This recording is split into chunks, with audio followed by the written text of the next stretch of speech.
Implementing a SMART goal is something that is very important in order to successfully implement and complete goals. Before we even started our group project, the 5 of us met and discussed what our SMART goal would be. The first step of our SMART goal was to create specific defined goals and actions.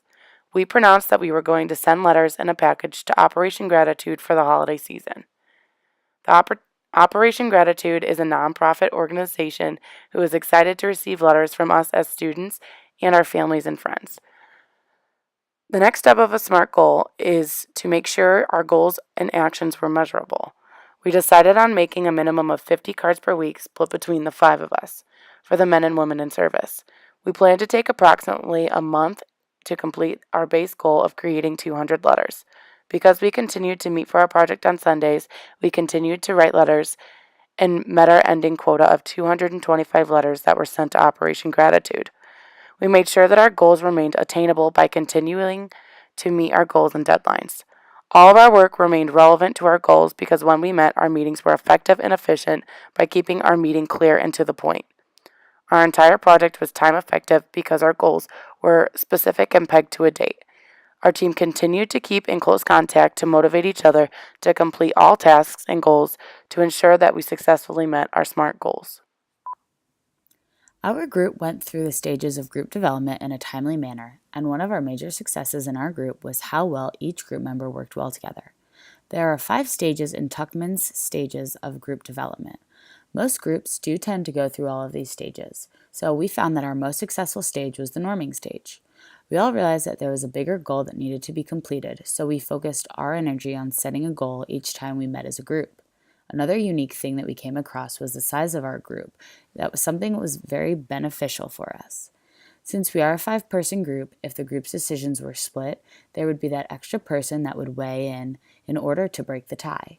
We also created an environment where our group's organizational design was a boundaryless structure. This means that no one was specifically tied down to just one role. Having this type of structure allowed our group to be very flexible, and it allowed us to utilize everyone's different personalities and talents. It also helped that we all knew each other prior to this project. Regarding our challenges, our group overall works very well together. However, no group is free from problems, challenges, and conflict. One of the most difficult things for us to deal with was problems relating to scheduling.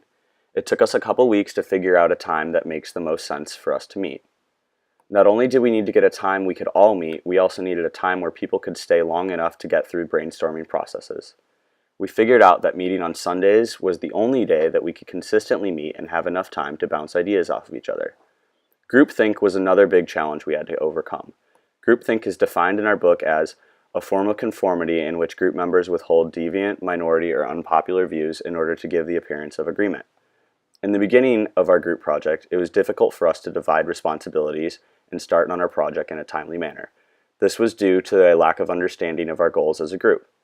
Once our project was changed, we all had a definitive understanding of what needs to get accomplished and how we as a group are going to reach these goals.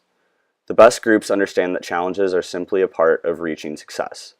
Another one of our challenges was reaching Operation Gratitude. It took a long time to initially contact this organization.